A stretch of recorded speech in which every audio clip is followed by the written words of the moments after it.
Hi, everybody. I'm back. And today we start our brand new book, The Wizard of Oz. The Wonderful Wizard of Oz. That's the whole title. But first, let's read a poem. Then we'll talk about that book. This book is a new poetry book that I have, and it's called A Beautiful Day in the Neighborhood. And this is the poetry from the songs that were done by Mr. Rogers. And some of you might know who Mr. Rogers is, and some of you might know who Daniel Tiger is.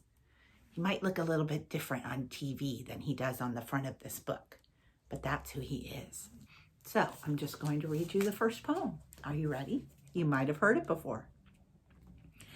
It's a beautiful day in the neighborhood, a beautiful day for a neighbor. Would you be mine? Could you be mine? It's a neighborly day in this beauty wood, a neighborly day for a beauty. Would you be mine? Could you be mine? I have always wanted to have a neighbor just like you.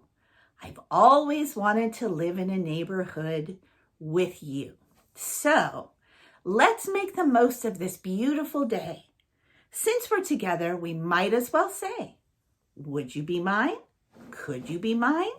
Won't you be my neighbor? Won't you be my neighbor? Please, won't you please?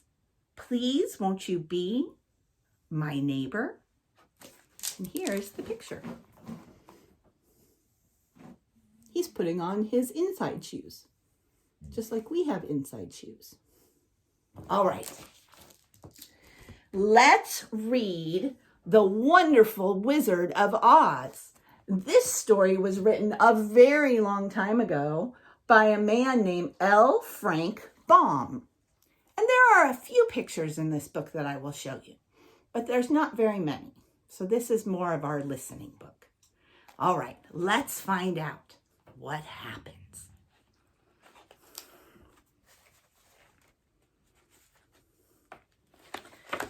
Dorothy lived in the midst of the great Kansas prairies, with Uncle Henry, who was a farmer, and Aunt Em, who was the farmer's wife. Their house was small, for the lumber to build it had to be carried by wagon for many miles. There were 4 walls, a roof, and a floor, which made one room, and this room contained a rusty-looking cooking stove, a cupboard for the dishes, a table, 3 or 4 chairs, and the beds. Uncle Henry and Aunt Em had a big bed in one corner, and Dorothy had a little bed in another corner. There was no garret at all and no cellar, except a small hole dug in the ground called a cyclone cellar, where the family could go in case one of those great whirlwinds arose, mighty enough to crush any building in its path. It was reached by a trapdoor in the middle of the floor, from which a ladder led down into the small, dark hole. When Dorothy stood in the doorway and looked around, she could see nothing but the great gray prairie on every side. Not a tree nor a house broke the broad sweep of flat country that reached the edge of the sky in all directions. The sun had baked the plowed land into a gray mass with little cracks running through it. Even the grass was not green, for the sun had burned the tops of the long blades until they were the same gray color to be seen everywhere. Once the house had been painted, but the sun blistered the paint and the rains had washed it away, and now the house was as dull and as gray as everything else. When Aunt Em came to live there, she was a young, pretty wife. The sun and wind had changed her too. They had taken the sparkle from her eyes and left them a sober gray. They had taken the red from her cheeks and lips, and they were gray also. She was thin, and she never smiled now.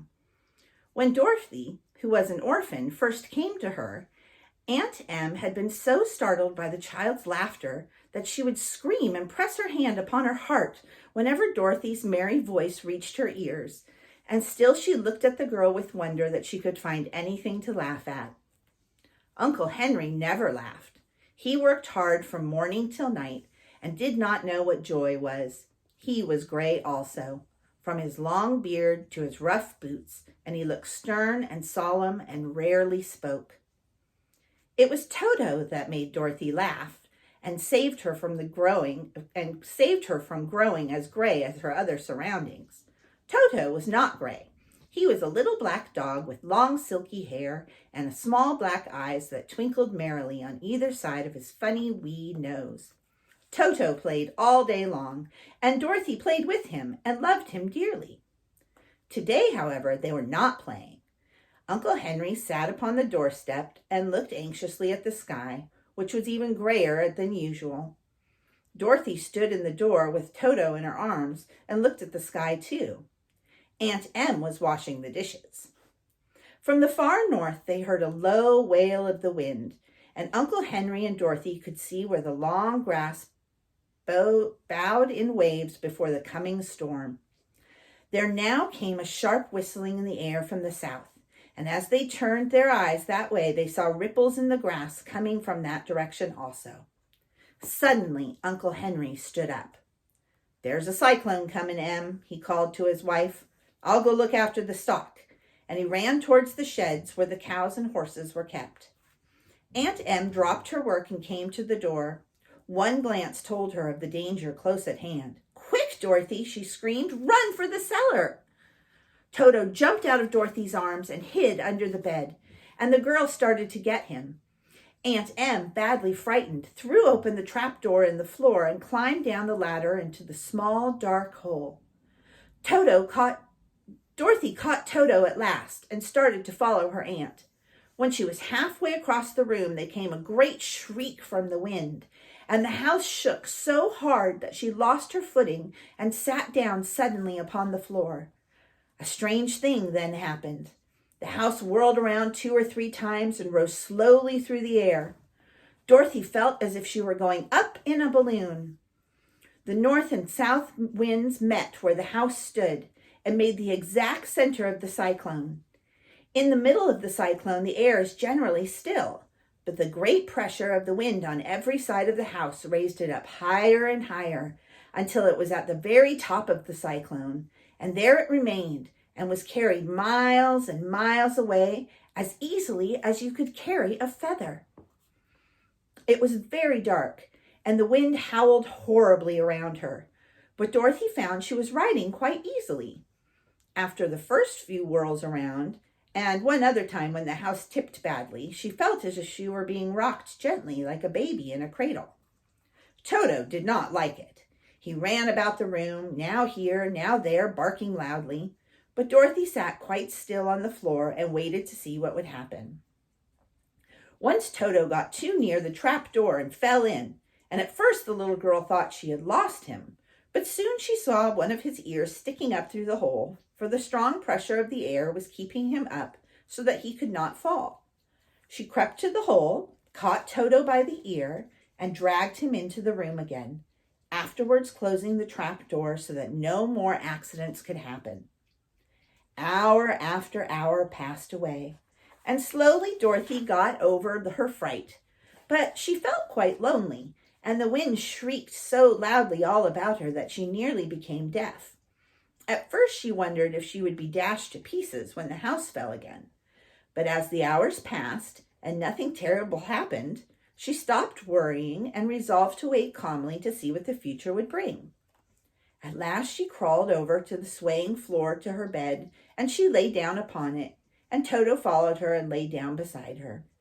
In spite of the swaying of the house and the wailing of the wind, Dorothy soon closed her eyes and fell fast asleep. And there she is. And that is the end of chapter 1. It wasn't a very long chapter, but a lot of stuff, important things happened. So I hope that you'll remember for tomorrow. All right, I will talk to you later, and have a great day. Bye.